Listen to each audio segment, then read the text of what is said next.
नमस्ते आचार्य जी। Dismantling global Hindutva के नाम से अमेरिका में एक कॉन्फ्रेंस हो रही है। बहुत सारे लोगों का ऐसा मानना है कि ये कॉन्फ्रेंस हिंदुओं को बदनाम करने की एक साजिश है। इसी विषय में आपके एनआरआई श्रोता हैं, एक उनकी ओर से हमें एक ईमेल आई है। ईमेल में वो अपील कर रहे हैं कि आप इस विषय पर कुछ बोलें, और उनका ऐसा मानना है कि इस कॉन्फ्रेंस में जो भी तर्क दिए जाएंगे वो सत्य संगत नहीं होंगे, गलत होंगे। और उनके शब्द हैं, Acharya ji, you have a large NRI audience that regularly watches your videos and extracts wisdom from them. We need your leadership in addressing the false truths that will be spoken at this conference. Please speak. जब उनका email पढ़ा और इस conference के बारे में मैंने भी थोड़ी रिसर्च करी, तो ये सवाल मेरे मन में भी उठ रहा है कि क्या सचमुच ये हिंदुओं को बदनाम करने की साजिश है? अगर है तो किस तरीके से? देखो, साजिश अगर है भी, मुझे नहीं मालूम उनके मन में घुस करके जो लोग इस कॉन्फ्रेंस में बोलने वाले हैं या जिन्होंने इस कॉन्फ्रेंस को ऑर्गेनाइज़ कराया है, मुझे नहीं मालूम कि उनके मन में क्या हो रहा है। मैं अंतर्यामी नहीं हूँ। पर अगर ये साजिश है भी तो आप किसी को साजिश करने से रोक तो सकते नहीं। दुनिया में इतने लोग हैं, उनके अपने मन हैं, दिमाग हैं, और उन सब के पास बोलने के लिए ज़बान है, अभिव्यक्ति की स्वतंत्रता है। आप किसी की अभिव्यक्ति की स्वतंत्रता तो छीन नहीं सकते। तो जिन्हें जो करना है वो तो करते ही रहेंगे। आप उनके लिए अगर एक रास्ता रोकोगे वो दूसरा रास्ता पकड़ लेंगे। कहीं ना कहीं तो उनको बोलने के लिए जगह मिल ही जाएगी। और ये उचित भी नहीं है कि किसी को उसके मन की बात बोलने से रोक ही दिया जाए। और जब मैं ये सब कह रहा हूँ, मैं फिर कह रहा हूँ कि मैंने वहाँ बोलने वालों को अभी सुना नहीं, मैं जानता नहीं वहाँ क्या बोला जाने वाला है। मुझे नहीं मालूम कि साजिश वगैरह है या नहीं है, और मुझे उस बात से कोई बहुत मतलब भी नहीं है कि साजिश है या नहीं है। मुझे मतलब देखो दूसरी बात से है। वो कॉन्फ्रेंस कर रहे हैं तो जो लोग अपने आप को हिंदू धर्म का हितैषी बोलते हैं उनको बड़ी तकलीफ़ वगैरह हो रही है। भाई, आपको तकलीफ़ हो रही है तो आपने आज तक कॉन्फ्रेंसेस क्यों नहीं करी? सिर्फ प्रतिक्रिया में रोना चिल्लाना आपको क्या लाभ दे देगा? वो कर रहे हैं कॉन्फ्रेंस, करने दीजिए, उन्हें वैसे भी रोका नहीं जा सकता। आपकी कॉन्फ्रेंसेस कहाँ हैं? और जहाँ तक मुझे पता है कि वहाँ ये हो रही है कॉन्फ्रेंस, तो उसकी प्रतिक्रिया में उन्हीं तारीखों पर यहाँ पर भी कुछ आयोजित हो रहा है। हिंदुत्व के समर्थन में कोई कॉन्फ्रेंस हो रही है। प्रतिक्रियावाद किसी को बहुत दूर तक ले जाकर नहीं ले जा सकता ना। वो अगर हिंदू धर्म को बदनाम करने की कोशिश कर भी रहे हैं तो मैं पूछ रहा हूँ कि हिंदू धर्म वास्तव में क्या है, ये आपने समाज को, जनता को, छात्रों को बताने के लिए आज तक क्या किया?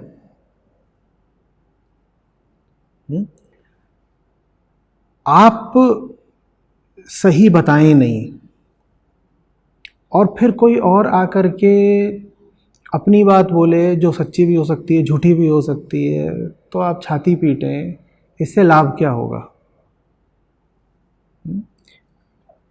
बहुत पढ़ने को मिल रहा है, बहुत लोग बोल रहे हैं कि हिंदू धर्म के बारे में बहुत भ्रामक प्रचार किया जाएगा और गलत बातें बोली जाएंगी। जैसा हिंदू धर्म है नहीं, उसकी उस तरह की छवि दुनिया भर में बनाई जाएगी। ये कॉन्फ्रेंस भी अमेरिका में हो रही है।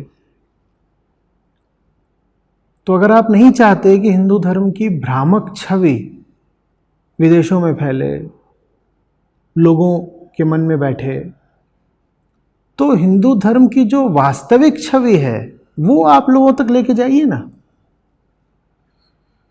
पर सनातन धारा की वास्तविकता क्या है, मर्म क्या है सनातन धर्म का, ये बताने वाले तो लोग हैं ही नहीं या बहुत कम है।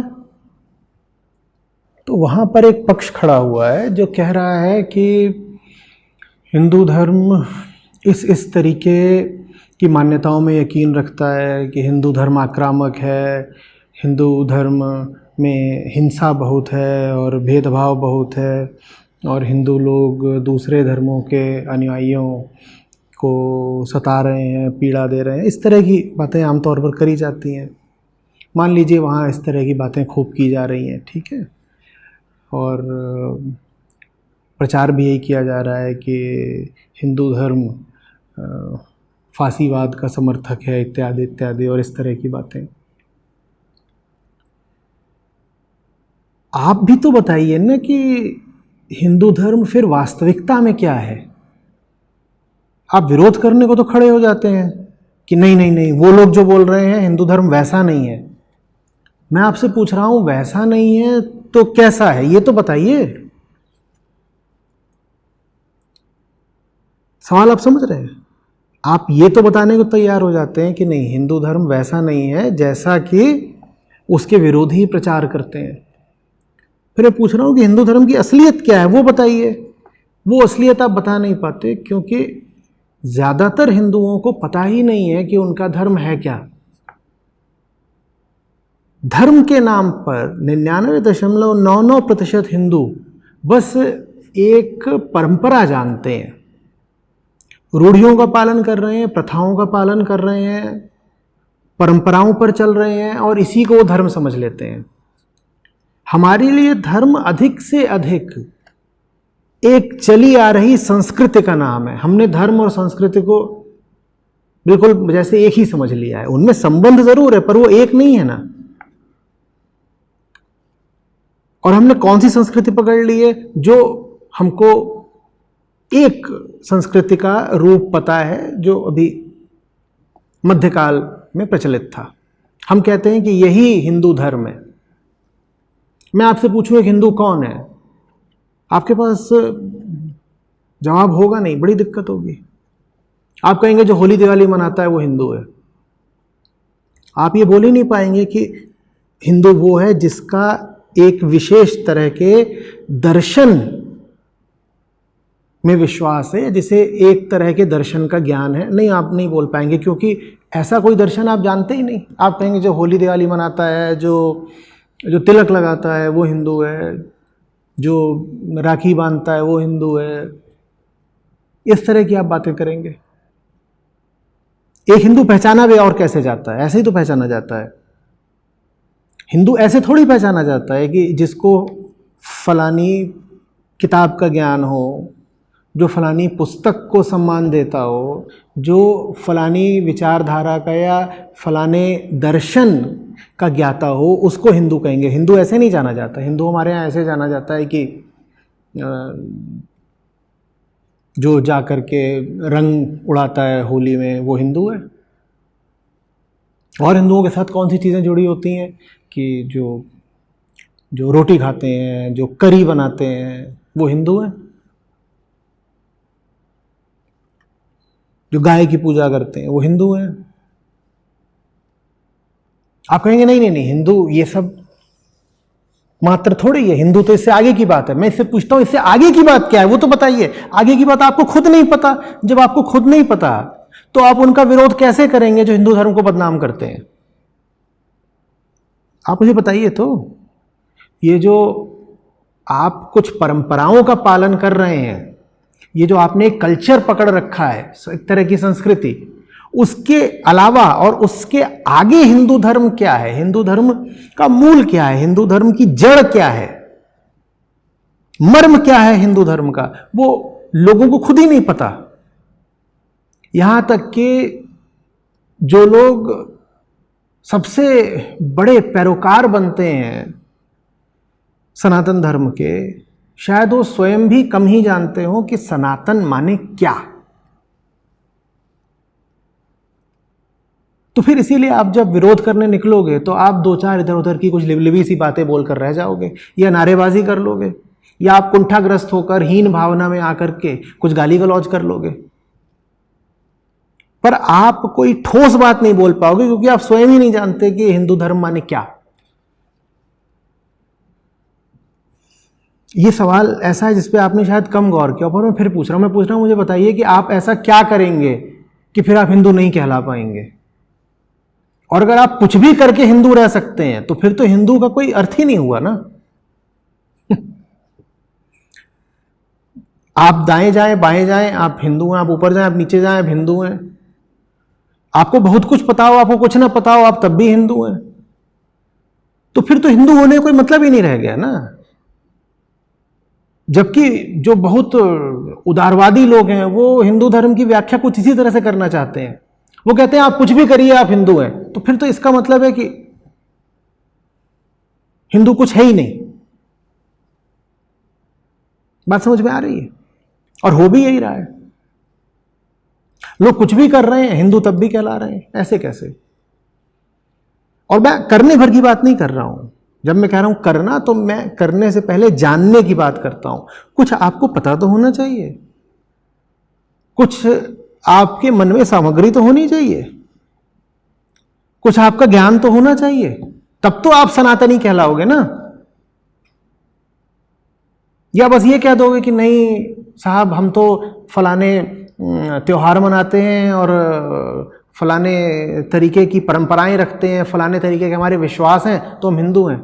और ये जो आप प्रथाएं परंपराएं और ये आप जो विश्वासों की बात करते हैं वो भी लगातार बदलते रहते हैं, तो फिर हिंदू हुआ कौन?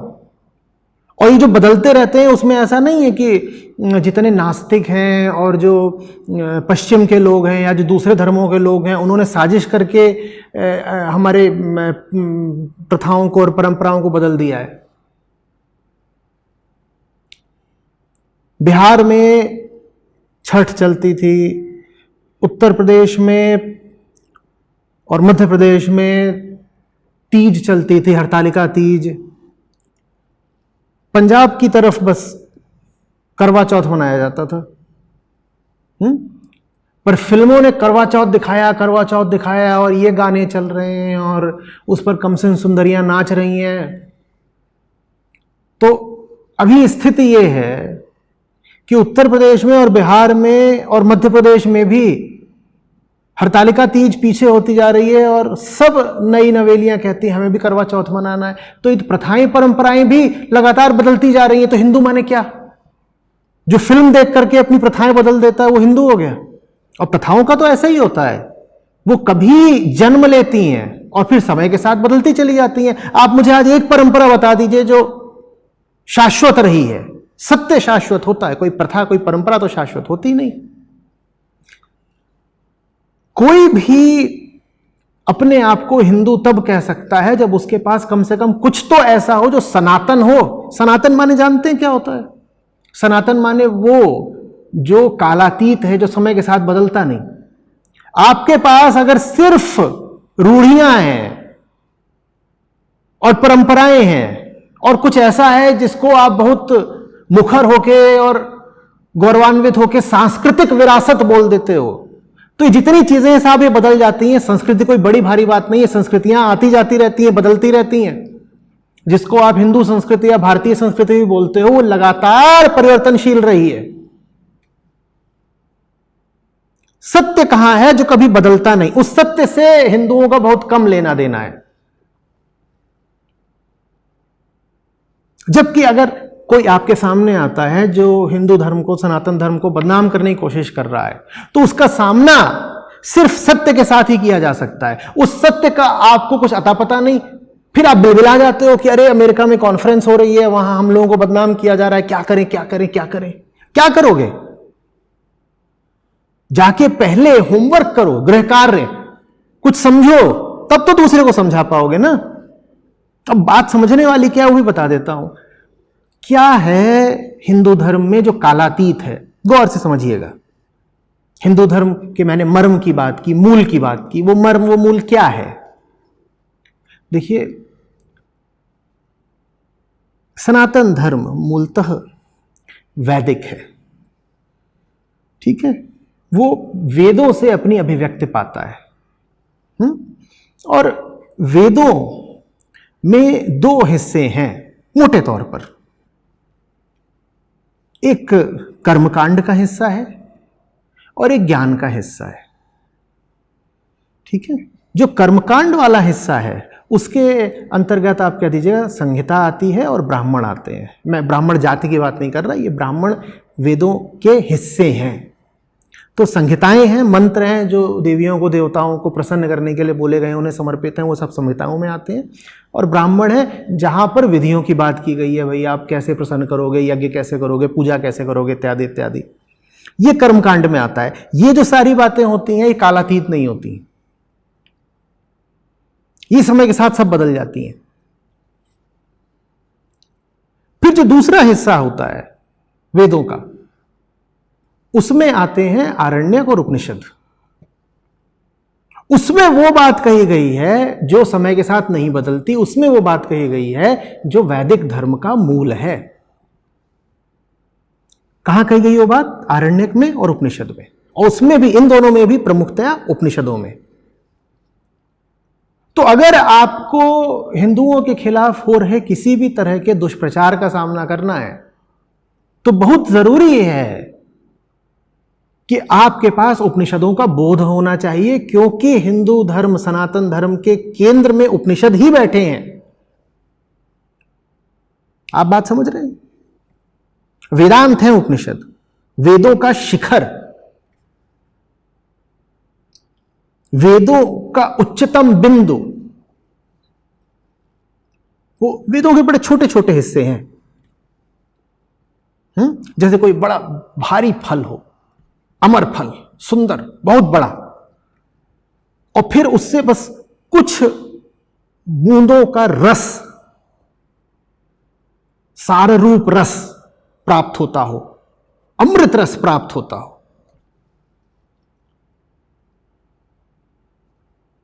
तो वेदों की जो पूरी सामग्री है, जो पूरा वांग्मय है, उसका अमृत है उपनिषद। वेदों का निचोड़ है उपनिषद। वेदों ने जितनी बातें कही हैं वो जिस अंत के लिए कही है, जिस उद्देश्य के लिए कही है, वो है उपनिषद। वेद यदि यात्रा है तो उस यात्रा की मंजिल है उपनिषद। और उपनिषद, फिर बता रहा हूं, उपनिषद वेदों से अलग कुछ नहीं है, वो वेदों के ही हिस्से हैं। तो ये मत कहने लग जाएगा कि अरे अरे नहीं, वेद सबसे ऊंचे, आप उपनिषदों की बात क्यों कर रहे हैं? जब मैं उपनिषदों की बात करता हूं तो मतलब वेद ही है, क्योंकि उपनिषद वेदों के ही हिस्से हैं। ये कुछ समझ में आ रही है बात? अगर आपको अच्छे से पता हो कि हिंदू धर्म क्या है, तो फिर आप उनका सामना कर सकते हैं जो कभी कोशिश करे हिंदू धर्म को बदनाम करने की भी। इतना ही नहीं, अगर आपको पता होगा कि हिंदू धर्म क्या है, तो आप फिर जीवन भी ऐसा जिएंगे कि कोई आपको बदनाम करने की कोशिश कर ही नहीं सकता। आपका जीवन ही बदनामी से ऊपर के तल का होगा, कोई क्या आपका नाम खराब करेगा। समझ में आ रही बात? लेकिन अधिकांश हिंदुओं को उपनिषदों से कोई लेना देना नहीं है। मैं फिर पूछ रहा हूं, आप मुझे बताइए ना कि ज्यादातर हिंदुओं के लिए हिंदू होने का मतलब ही क्या होता है? क्या मतलब है हिंदू होने का? वो कहेंगे नहीं, जो मंदिर जाता है, जो राम को और कृष्ण को मानता है। अरे भाई, राम और कृष्ण भी अंततः प्रतीक हैं। संतों की माने तो 4 तरह के राम हैं, 4 तलों पर है राम। आप जिन राम को जानते हैं वो तो रामायण के एक पात्र हैं। राम जिस उच्चतम अभिव्यक्ति के प्रतीक हैं, राम जो कि ब्रह्म ही हैं, उनसे हमारा कोई संबंध ही नहीं। हमारे लिए राम कौन है? बस जैसे रामलीला का कोई पात्र। हम तो श्री राम को भी पूरा पूरा सम्मान नहीं दे पाते, क्योंकि हमने उन्हें कभी ठीक से जाना ही नहीं, समझा ही नहीं, गहराई से हमने उनमें प्रवेश ही नहीं किया। फिर लोग आते हैं, वो राम पर सवाल उठाने लग जाते हैं, राम ने ये क्यों किया, राम ने वो क्यों किया, और तब हमारे पास कोई जवाब नहीं होता, हम बस तिलमिला के रह जाते हैं। और जब तिलमिला के रह जाते हैं तो कई बार हिंसा भी करने लग जाते हैं। आपके पास कोई जवाब इसीलिए नहीं होता क्योंकि आप राम को वास्तव में जानते ही नहीं। राम को जानने के लिए रामचरितमानस जितनी आवश्यक है, उससे ज्यादा आवश्यक है योग वासिष्ठ। पर अब मैं कह रहा हूं योग वासिष्ठ, आपने नाम ही नहीं सुना होगा। मैं कहूं राम गीता, आपने नाम ही नहीं सुना होगा। आप कहेंगे अरे एक ही तो गीता है, भगवत गीता, ये राम गीता कौन सी आ गई? पर अगर आप राम गीता नहीं जानते, अगर आपने योग वासिष्ठ या कम से कम योग वासिष्ठ सार नहीं पढ़ा है, तो मैं फिर कह रहा हूं, फिर आप श्री राम को बहुत सतही रूप से जानेंगे। और जिस चीज को आप सतही रूप से जानेंगे, उस चीज की सफाई के लिए, उस चीज की रक्षा के लिए आप बहुत समर्थ नहीं हो पाएंगे। जब आपके विचारों पर, आपकी मान्यताओं पर आक्रमण होगा, तो आपको कुछ पता नहीं चलेगा कि अब क्या दलील दें, क्या सफाई दें। गीता आपने पढ़ी नहीं, मैं श्रीमद् भगवद गीता की बात कर रहा हूं, बहुत गीताएं हैं, गीता आपने पढ़ी नहीं, फिर कोई आकर के कृष्ण के बारे में कोई बात बोल देता है, आप तिलमिला जाते हैं। बड़े आजकल तो जो ऊंचे ऊंचे गुरु हैं, उनमें यह चलन हो गया है कि राम को, श्री कृष्ण को कोई भद्दी बात बोल दो, और सब भद्दी बात बोल के निकल जाते हैं। और ये सारी चीजें पिछले 50-100 साल में ही शुरू हुई हैं कि अरे उनके इतनी रानियां थी, उन्होंने ये किया, उन्होंने वो किया, राम ने छल किया, कृष्ण ने कपट किया, खूब इस तरह की बातें चल रही हैं। पर आप न राम के मर्म को समझते, न कृष्ण के मर्म को समझते, इसीलिए आप कोई उचित उत्तर नहीं दे पाते हैं। और उचित उत्तर देना भी देखिए बात की बात होती है, दूसरे को उत्तर देना हमेशा जरूरी भी नहीं होता। अगर कोई पागल आदमी व्यर्थ प्रलाप कर रहा है, फिजूल बकवास कर रहा है, हमेशा जरूरी नहीं होता कि जाकर के उसको प्रतिक्रिया दो, उसको जवाब दो, बिल्कुल जरूरी नहीं होता। लेकिन यह तो जरूरी होता है ना कि आपकी जिंदगी में ऊंचाई रहे, सफाई रहे, आपके मन में बोध रहे, ये तो हमेशा जरूरी होता है। ये अगर हमेशा जरूरी है तो फिर जरूरी है कि आप धर्म के मर्म में उतरें। और धर्म का मर्म वेदांत है। भक्ति की धारा भी वेदांत से ही निकली है। आप में से कुछ लोग आपत्ति कर सकते हैं, कहेंगे नहीं देखिए वेदों में तो बस जो आस्तिक लोग हैं, या दर्शन की जो आस्तिक शाखाएं हैं, उन्होंने विश्वास किया है ना। साहब हम तो नास्तिक हैं। भारत में नास्तिक दर्शन भी रहे हैं, चारवाक हो गया, बौद्धों और जैनों को भी उसी श्रेणी में डाल दिया जाता है कि साहब ये नास्तिक हैं। तो उसमें भी मैं आपको बता देता हूं, मैं समझता हूं भारत में दो ही गहरे वेदांती हुए उपनिषदों के बाहर। जिन्होंने उपनिषदों की रचना नहीं की या जिनका उल्लेख उपनिषदों में नहीं मिलता, फिर भी वो प्रखर वेदांती थे। ऐसे मैं दो ही मानता हूं, पहले गौतम बुद्ध और दूसरे आचार्य शंकर। आचार्य शंकर से आपको कोई अचरज नहीं हुआ होगा, क्योंकि उनका नाम तो वेदांत के साथ जुड़ा ही हुआ है, द्वैत वेदांत के साथ। लेकिन गौतम बुद्ध से हुआ होगा। और मैं कह रहा हूं गौतम बुद्ध एकदम उच्चतम कोटि के वेदांती थे। लेकिन हां, सामाजिक परिस्थितियों में और ब्राह्मणों के एक वर्ग की लोलुपता ने उस समय पर वैदिक धर्म को इतना भ्रष्ट कर दिया था कि उन्हें अपनी भाषा दूसरी रखनी पड़ी। जो लोग बुद्ध की भाषा तक ही सीमित रह जाते हैं और बुद्ध के मर्म को नहीं समझ पाते। उनको लगता है बुद्ध ने वेदों का विरोध किया। पर अगर आपके पास वो दृष्टि है कि आप बुद्ध के मर्म को देख पाए तो आपको समझ में आएगा कि बुद्ध बहुत बड़े वेदांती थे। मैं कहना चाह रहा हूं, मुझे एक तरह का लोभ हो रहा है कि बोल दूं कि बुद्ध से बड़ा वेदांती दूसरा हुआ नहीं, क्योंकि वेदांत को पूरे तरीके से समझे बिना उसको एक दूसरी भाषा में अभिव्यक्त नहीं किया जा सकता। जिस चीज को आप समझते नहीं उसको विशुद्ध तरीके से दूसरी भाषा में अभिव्यक्त नहीं कर पाएंगे। बुद्ध ने किया, वो खूब समझते थे। तो उपनिषदों के बाहर बुद्ध से बड़ा वेदांती दूसरा नहीं। तो आप आस्तिक हो नास्तिक हो, आप किसी दर्शन में यकीन करते हो, आप ज्ञान मार्गी हो, आप कर्म मार्गी हो, आप भक्ति मार्गी हो, आप कोई मार्गी हो, आप बिना मार्ग के हो, आप आकाश मार्गी हो, आप पाताल मार्गी हो, आपको वेदांत तक तो जाना ही पड़ेगा। और वेदांत तक आप नहीं जाएंगे तो ऐसे ही जब कोई कॉन्फ्रेंस वगैरह करेगा आप बस हाथ झटकेंगे, छाती पीटेंगे और तिल मिलाएंगे।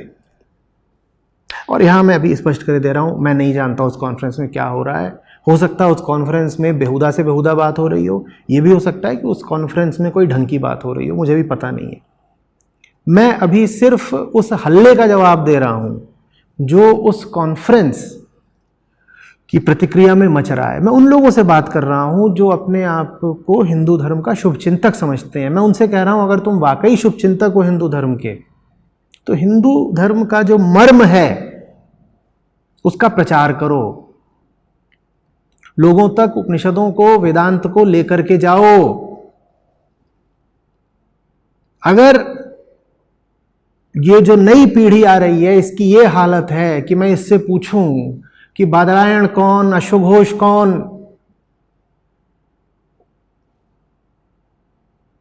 माधवाचार्य कौन, रामानुज कौन, नागार्जुन कौन, और ये ऐसे ये क्या है, कुमारिल भट्ट कौन, क्या बोल दिया, क्या बोल दिया, कपिल कौन, कणाद कौन, और इन्हें कुछ ना पता हो कि ये कौन से नाम बोल दिए हमारे सामने। तो फिर आप बस शोर ही मचाते रह जाएंगे और जिन्हें बदनाम करना है अगर वो बदनाम कर ले जाएंगे।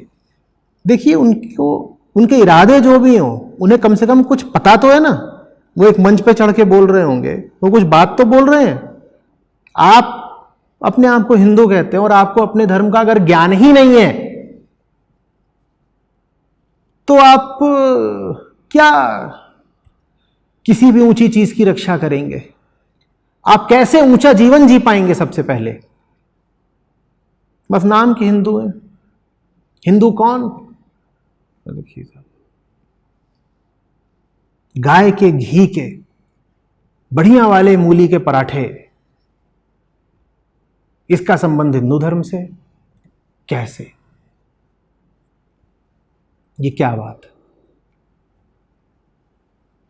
चाहे वो जो गरबा नाचते हैं वो हिंदू है। आपको खुद नहीं लग रहा कि ये सब बहुत सतही, बहुत शैलो प्रतीक हैं धार्मिकता के? धार्मिकता गहराई में क्या है, वहां जाइए ना। और ऐसे लोगों से बार बार बचिएगा जो संस्कृति को ही धर्म बनाए बैठे हो। धर्म वो चीज है जो शाश्वत रहती है, संस्कृति वो चीज है जो आती जाती रहती है, बदलती रहती है। बहुत परंपराएं, बहुत प्रथाएं कभी थी, आज नहीं है। और आज आपसे मैं कहूं कि देखिए, आज से 200 साल पहले हमारे ही दादा परदादा, हमारे ही पुरखे फलानी प्रथाओं का पालन करते थे, आप क्यों नहीं कर रहे? तो आप मानेंगे नहीं, आप कहेंगे नहीं हमें नहीं करना, हमें नहीं करना। तो धर्म को प्रथाओं से जोड़ मत दीजिए कि आज से 600 साल पहले भी ऐसा होता था, उन्होंने ऐसा करा तो हम भी तो करेंगे। नहीं नहीं नहीं नहीं, नहीं। क्योंकि अगर आप ऐसा कह रहे हैं तो आप पखंडी हो रहे हैं।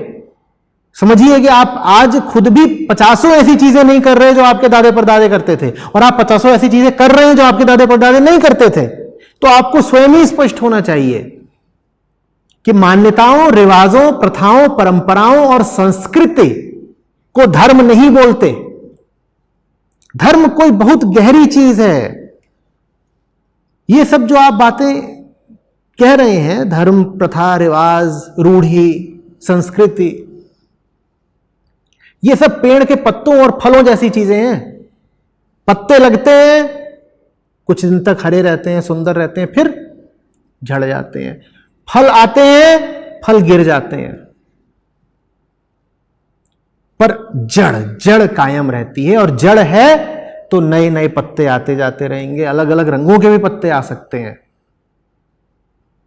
कितने ही तरह के फूल खिल सकते हैं। उस जड़ तक जाइए। उस जड़ के बारे में मैंने कहा, वो जड़ आपको मिलेगी वेदांत में।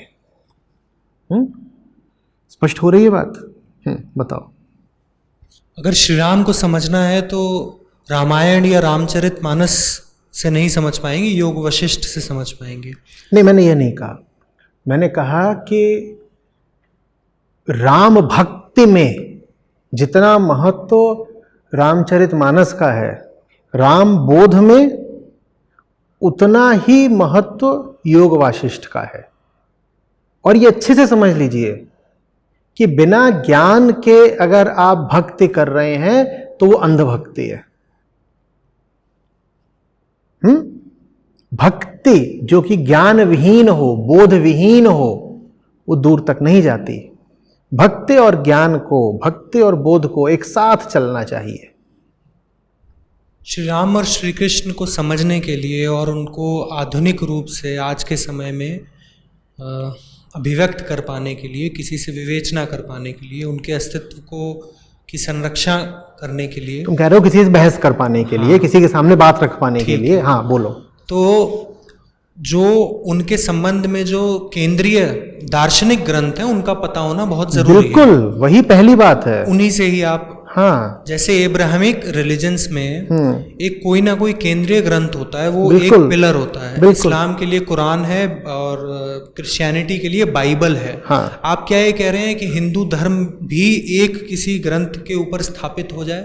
बिल्कुल। क्योंकि अगर आप ऐसा कह रहे हैं तो इस धर्म की जो खूबसूरती है, हाँ, जो खूबसूरती है कि इट्स अ यूनिवर्सल सेट। आप कुछ भी हो सकते हैं और हिंदू हो सकते हैं। वो आज के समय में तो बड़ी लूज चीज हो गई है। नहीं, आप बात नहीं समझ रहे हैं। मैं कह रहा हूं वेदांत के पास जाओ, उसकी तुमको विवेचना क्या करनी है, अर्थ क्या करना हो, तुम कर लो ना। अभी भी जितनी भी दर्शन की आस्तिक शाखाएं हैं वो सब वेदों को मानती हैं, लेकिन अपना अपना अलग अलग अर्थ करती हैं। भाई, न्याय दर्शन अलग है, वैशेषिक अलग है, मीमांसा अलग है, योग अलग है, सांख्य अलग है, वेदांत अलग है, लेकिन ये सबके सब मानते किसको हैं? वेदों को मानते हैं ना। पढ़ा तो पहले इन्होंने वेदों को, फिर वहां से अपने अपने इन्होंने अर्थ करे हैं। तो तुम पहले पढ़ो तो सही, अर्थ अपने कर लेना। मैं फांसीवादी होने को नहीं कह रहा हूं। मैं नहीं कह रहा हूं कि एक ग्रंथ एक अर्थ और हम कोई बात नहीं करेंगे। साहब, अर्थों के भी तल होते हैं। अर्थ भी एक निचले तल का होता है, एक ऊंचे तल का होता है, एक ऊंचे तल का होता है, और एक आत्यांतिक अर्थ होता है। तो आप अपनी चेतना के अनुसार अर्थ करें और आप लगातार ही कोशिश करते रहें कि आपने उसका जो अर्थ कराया वो और ऊंचे तल हासिल करता जाए। लेकिन आप पहले अर्थ करिए तो सही, पढ़िए तो सही। पढ़ेंगे नहीं तो अर्थ कहां से करेंगे? यह विवाद का मुद्दा नहीं है कि वेद हिंदू धर्म का मर्म है, वेद हिंदू धर्म का केंद्र है। यह विवाद, कोई विवाद नहीं, यह विवाद का मुद्दा नहीं है। तो जैसे ईसाई धर्म में बाइबल है, इस्लाम में कुरान है, वैसे हिंदू धर्म के केंद्र में, हृदय में जो बैठे हैं वो वेद बैठे हुए हैं और वहीं से सब कुछ निकलता है। देखिए साहब, धर्म के हृदय में कोई ऐसी चीज होगी ना जो आपको ऊंचाई की ओर ले जाए।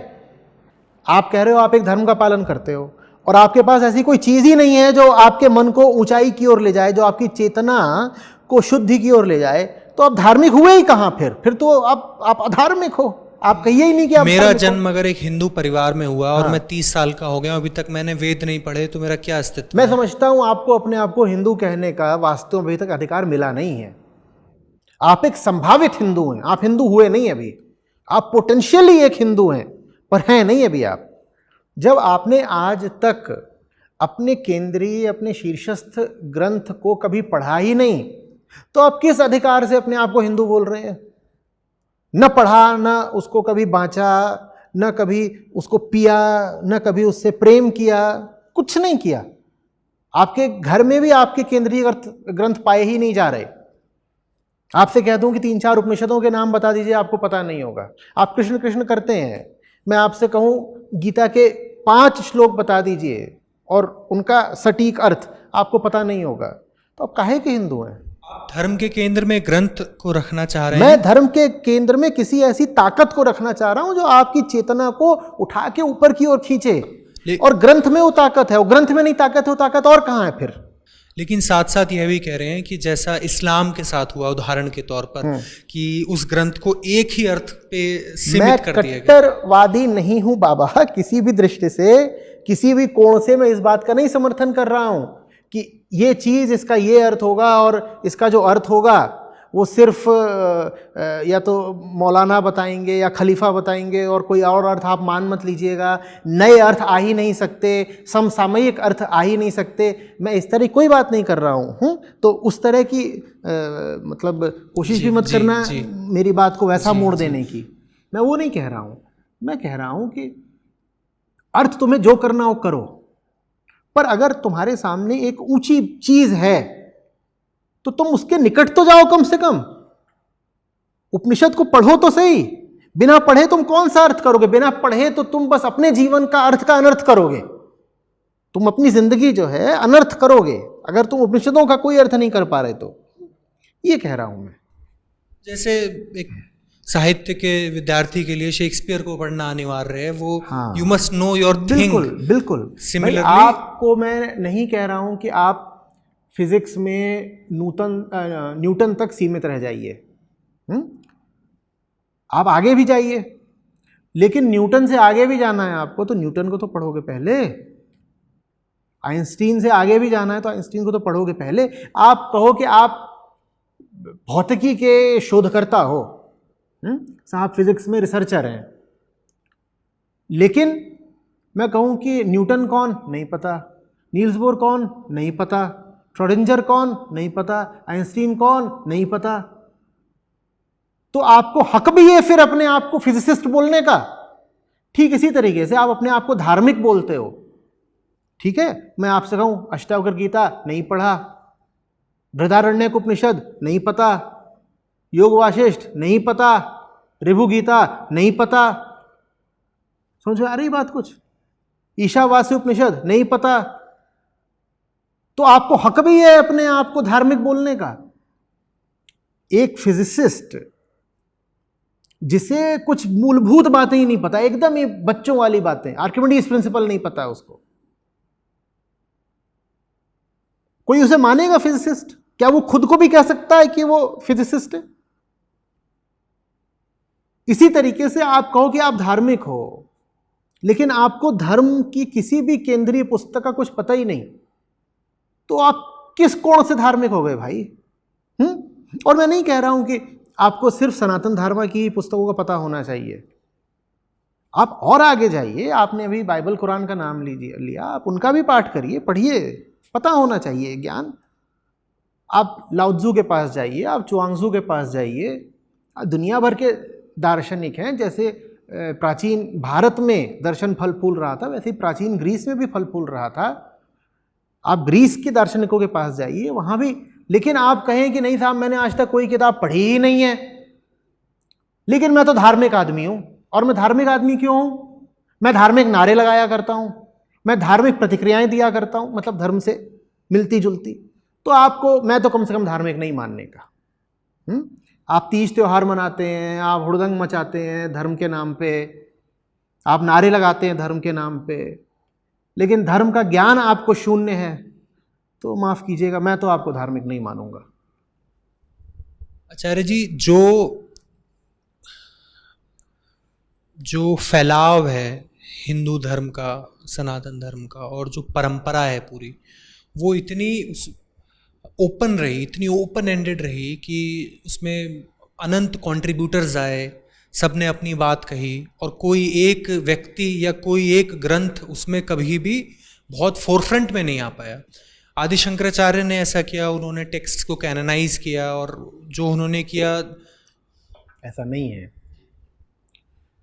कोई एक टेक्स्ट आगे नहीं आ पाया क्योंकि इतने लोगों ने वेदांत से अपनी ज्ञान ऊर्जा ग्रहण की कि उन सब लोगों ने अपने अपने ग्रंथ लिख डाले।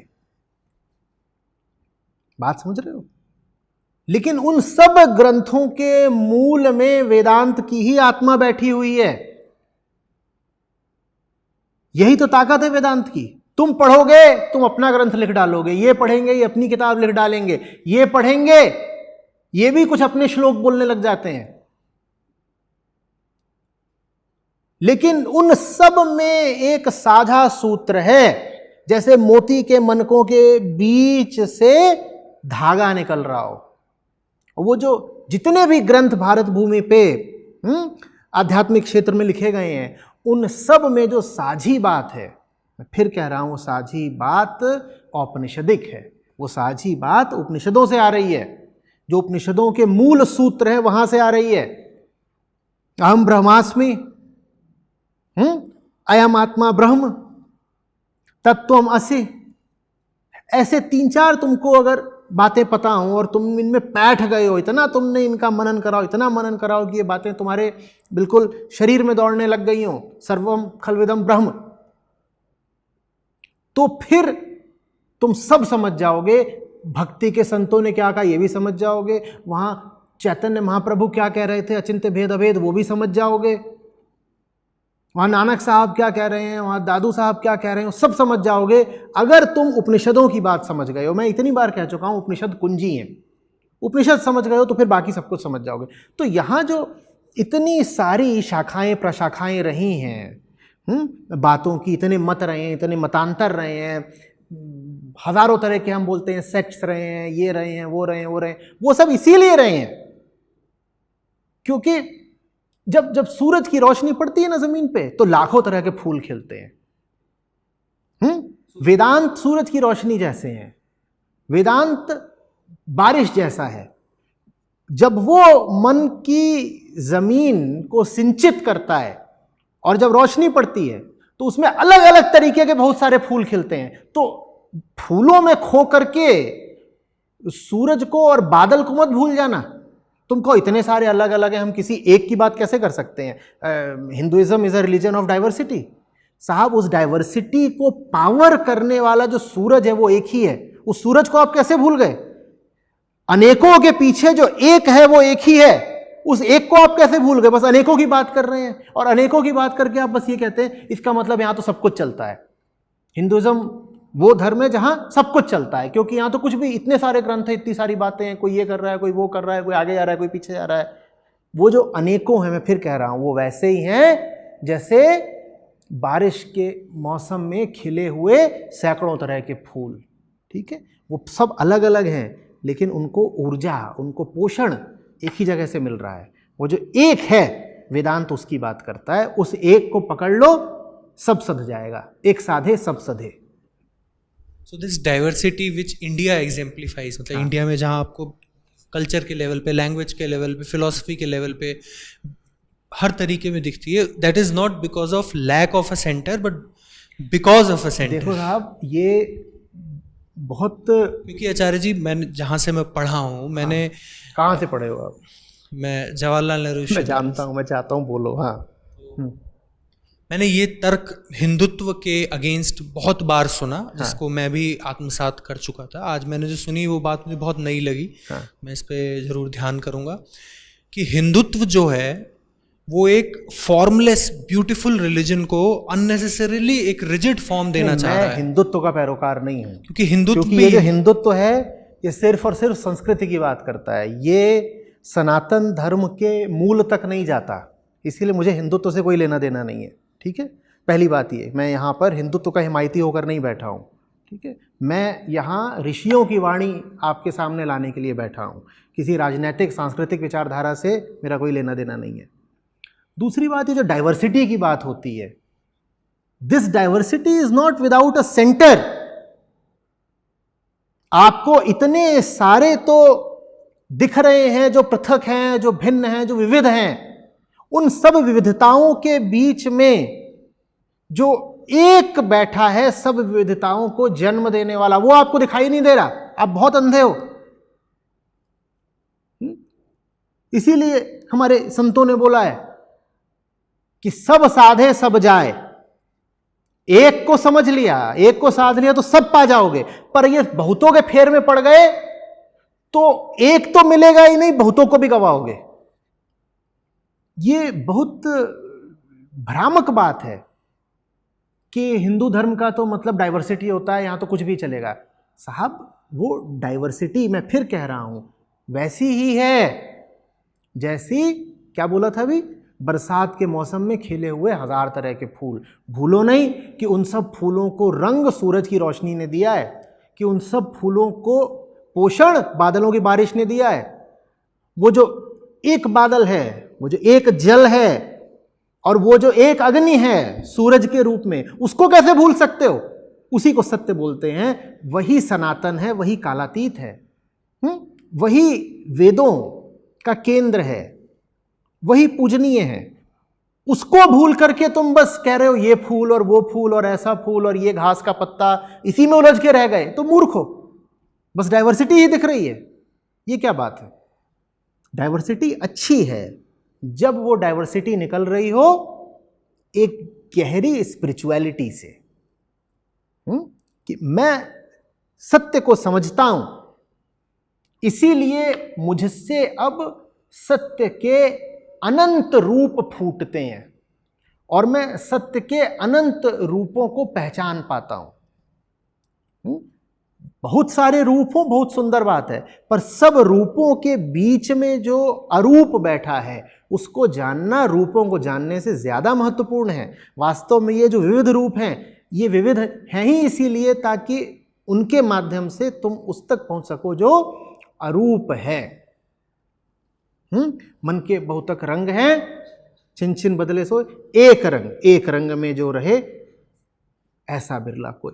तो जो बहुतक रंग हैं, ठीक है, अच्छी बात है, वो तो संसार में पाए ही जाते हैं, पर वो जो एक रंग है जिससे बहुतक पैदा होते हैं, वो बड़ी अनोखी, बड़ी अमूल्य चीज़ है। हम यहाँ पे उन अनेकों की खिलाफत नहीं कर रहे। ये जो अनेक हैं, जो विविध हैं, हमें इनसे कोई समस्या नहीं है, हम इन्हें खत्म नहीं करना चाहते।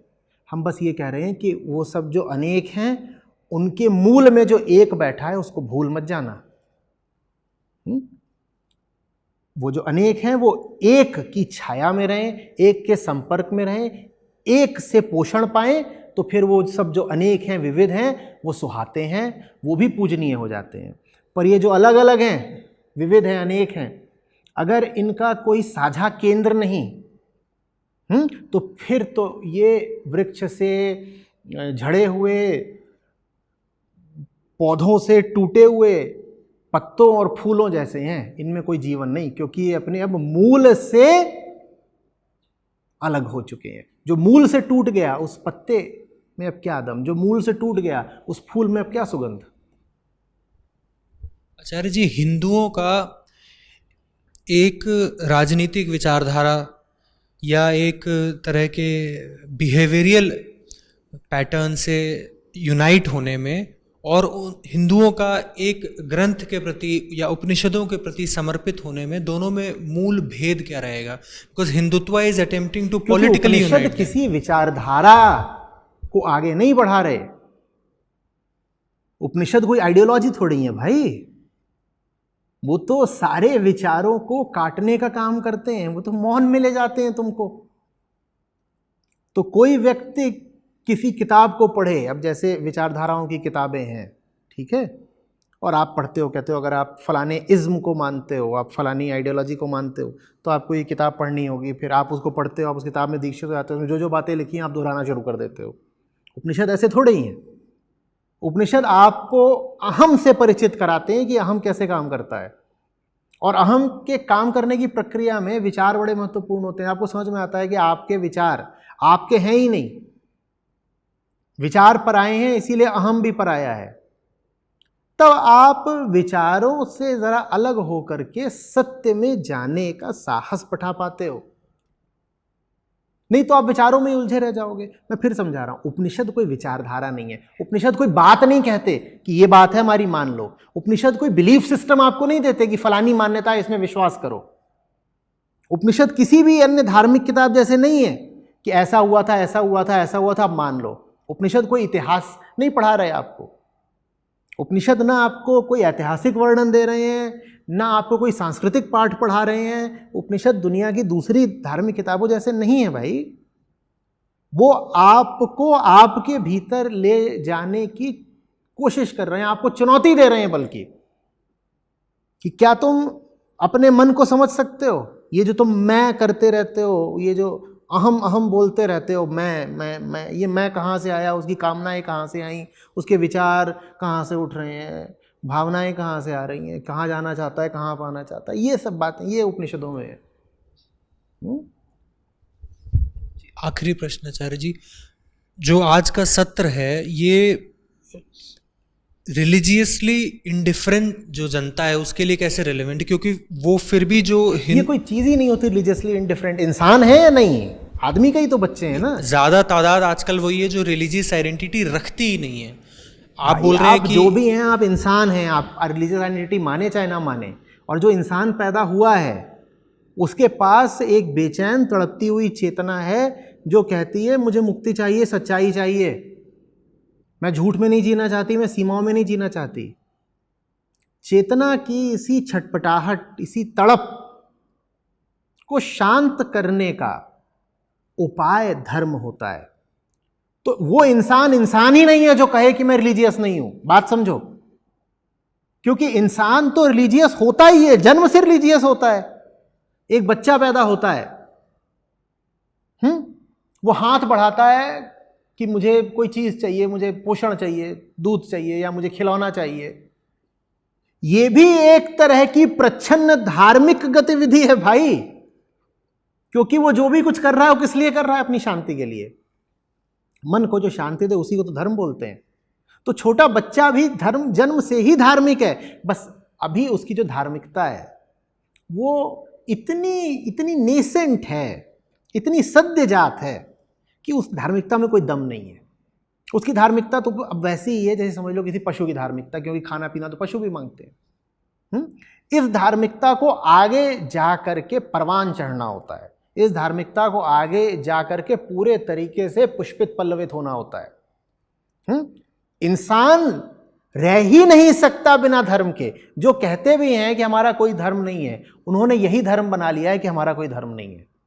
तो धर्म तो सबके पास है। जो लोग कहते हैं हम फलानी विचारधारा में यकीन रखते हैं, हम धर्म को नहीं मानते, वो विचारधारा उनका धर्म है। समझ में आ रही है बात? धर्म का मतलब क्या है? धर्म का मतलब है वो करना जो आपके लिए वास्तव में सही है। ठीक है, धर्म का ये मतलब है वो करना जो मेरे लिए वास्तव में सही है। अब हर इंसान अपनी समझ से तो वही कर रहा है ना जो उसके लिए सही है, तो हर इंसान धार्मिक है। बस कुछ लोगों का धर्म सुलझा हुआ है और कुछ का धर्म भ्रमित है, उलझा हुआ है।